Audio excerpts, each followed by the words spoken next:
প্রিয় বন্ধুরা, এই মুহূর্তে রয়েছি মামুনের কাছে, মামুনের বাড়িতে, মামুনের ঘর, ভাঙা ঘর। এই যে আপনারা দেখতে পাচ্ছেন, এটা মামুন বাড়ি আসলে আপনার ঘর? হ্যাঁ, ওই যে আমার ওই ঘর থেকে বের করে দিচ্ছে, ওই যে আমার পাশের বাড়ি থেকে আমার বের করে দিচ্ছে। এই যে আমার বাসা এখন। হ্যাঁ, এই যে আমার খাট, এই যে আমার বিএমডব্লিউ। কোনটা? হর্নটা দেখছেন? চমৎকার হয়। হ্যাঁ, একবারে জার্মানিতে স্পেশাল ভাবে বানাইছে এই বিএমডব্লিউটা। এই মালা টালা রেখে কি একটা অবস্থা থাকে এটা দেখেন না। একটু ছাদ খোলা তো, ক্যাব্রোলেট একদম ছাদ ছুট ছাড়া, একাই চালাই একাই ঘুরি। আচ্ছা, এই যে এই ঘরে আপনি কিভাবে থাকেন? আপনার ঘর থেকে বের করে দেওয়ার পরে এই ঘরে কিভাবে থাকেন? জাস্ট কিডিং গাইস, এটা আমার স্টোর রুম। এটা এমনিতেই মনে করেন অনেক যে ক্ষেতের কিছু থাকে না আপনার, চাষবাস করলে ধান মরিচ এটা সেটা, লাঠি, তারপরে এগুলো খড়ি, পাট। আমরা এটাতে পাট, এই যে পাটের উপরে রশিটা বের করে ফেলছি, এই যে এখন পাটটা রয়েছে এটার সাথে। এটা এখন ওই যে যেটাকে বলে লার্কি, মানে চুলা জ্বালানো। হ্যাঁ, এটাতে জ্বালানির কাজ চলে। এটা জ্বালানি মানে ভাত তরকারি রান্না করার মতো। তারপর এটাতে বেড়া বানানো যায়, আর অনেক কিছু করা যায়, এগুলোতে অনেক কাজ যায়। হ্যাঁ। আচ্ছা, গ্রামের প্রকৃতি কেমন লাগে আপনার কাছে? গ্রামের প্রকৃতি তো, প্রকৃতির কথা আসলে গ্রাম তো বেস্ট অলওয়েজ। কারণ প্রকৃতি খুঁজতে হলে তো গ্রামই আসতে হবে, গ্রাম ছাড়া তো আপনি প্রকৃতি খুঁজে পাবেন না। আর শহরে তো শুধু আপনি ধুলা বালু, মানুষের শরীর ঘাম টাম, এটা সেটা, পলিউশন, এগুলোই তো ঢাকা শহরে এগুলাই চলতেছে। পলিউশনের তো অভাব নেই, জ্যামজট তো প্রচুর, জ্যামজট ঢাকা শহরে। আর আমি গ্রামে এসে দেখলাম ভাই, ঈদের মধ্যে এত জ্যাম। মানে ঈদের একটা দিক হলো কি, আপনার ঢাকা ফাঁকা হয়ে গেছে আর গ্রাম ভরে গেছে। গ্রাম ভরে গেছে। হ্যাঁ, তো গ্রাম, আমরা ঘরের ভিতরে যে কথা বলি, এদিকে একটু আমরা ঘরে যাচ্ছি, তার আগে আমরা কোন ঘরে যাব?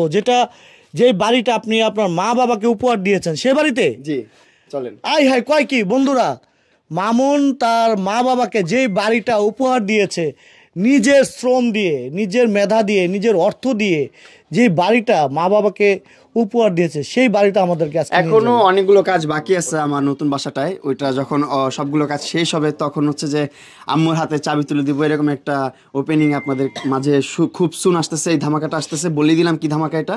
আর এটা হচ্ছে আম্মুকে করে দিছি স্টোর রুম, তারপরে সামনে চুলার রুম, এটা পাকঘর, এটা রান্নাঘর, একটা ছোট্ট একটা রুম দরকার। এইখানে আপনার বাইকগুলো ছিল, সেই বাইকগুলো এখন কোথায়? বাইকগুলো এখন ঢাকায়। আমি তো এখন ঢাকা। সবগুলো বাইক নিয়ে গেছেন? হ্যাঁ, সবগুলো বাইক নিয়ে গেছি। তাহলে এখন আপনি মানে ঢাকায় আপনার সবগুলো বাইক? আমার এখানে যতগুলো বাইক ছিল সবগুলো নিয়ে গেছি। এখানে একটা বাইক আছে, ওই যে আমাদের। এটা তো নিজের? আমাদেরই, হ্যাঁ, আমার নিজে চালান বা নিজের ব্যবহারের জন্য কন্টিনিউ কোনটা করেন আপনি? আমি আমার বাসায় যখন যেটা ভালো লাগে, কখনো সুজুকি জিএসএক্সআর, কখনো R15, কখনো আপনার হোন্ডা সিভিআর, কখনো টার্বো, কখনো বিএমডব্লিউ, যখন যেটা ভালো লাগে।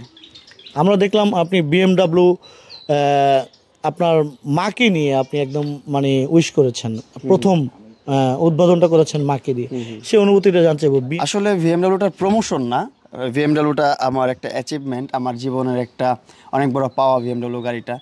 আরও যে বাইকগুলো আছে সবগুলোই আমার জীবনে অনেক বড় বড় পাওয়া। যখন পাই নাই তখন অনেক আকাঙ্ক্ষা ছিল যে ইনশাল্লাহ এটা অ্যাচিভ করব।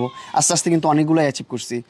সর্বপ্রথম আমার বাইক কেনা হয়েছে আপনার 2018 সালে। সেটা ছিল R15 18 মডেল।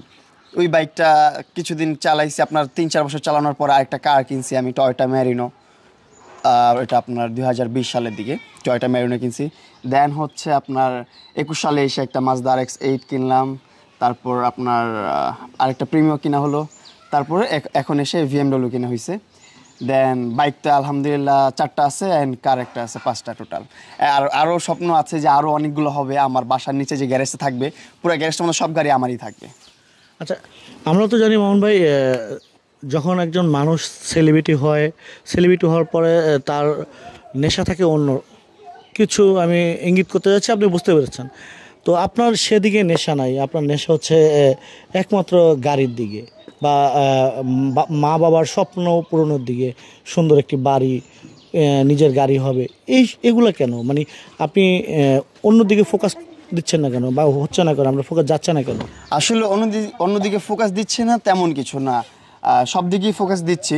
আর বিশেষ করে হচ্ছে যে আমার বাবা মার স্বপ্নগুলো পূরণ করা হচ্ছে আমার লক্ষ্য, আর আমার স্বপ্নগুলো পূরণ করা আমার লক্ষ্য। এছাড়া আমার জীবনে আর কোনো লক্ষ্য নাই। আর যেটা হচ্ছে আপনার বললেন যে আরও অন্য মানুষ যারা সেলিব্রিটি হওয়ার পর অন্য দিকে নেশায় আসক্ত হয়ে যায়, মানে নেশায় আসক্ত হওয়া জিনিস একটা নেশাটাকে একটু এনজয় করা বা সেটা নিয়ে একটু মজা করা, দেখা, টেস্ট করা, সেটা অন্য বিষয়। সো আমি ওইরকম বাজে নেশার মধ্যে আসক্ত নাই, কখনো ছিলাম না, আর হবও না আগামীতে ইনশাল্লাহ। যা হওয়ার একটু মানে মাঝে মধ্যে একটু মজা টজা করি, দুষ্টাইম ফাইজলাম করি, পার্টি শার্টি করি, ওইটা আলাদা বিষয়। কিন্তু আমি আমার লক্ষ্য হচ্ছে যে আমার স্বপ্নগুলো পূরণ করবো, আমার বাবা মার স্বপ্নগুলো পূরণ করবো।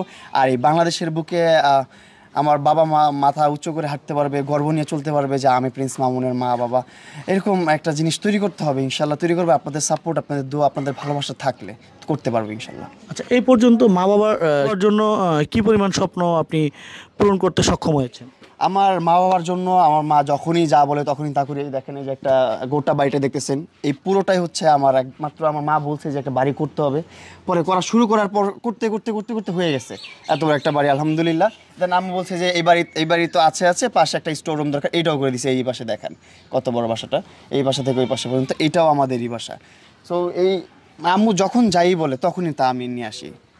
এটা আমার না নেই কোনো কিছুতে আমার মার। আচ্ছা প্রিয় বন্ধুরা, আমরা এই মুহূর্তে রয়েছি প্রিন্স মামুনের বাড়িতে, গ্রামের বাড়িতে।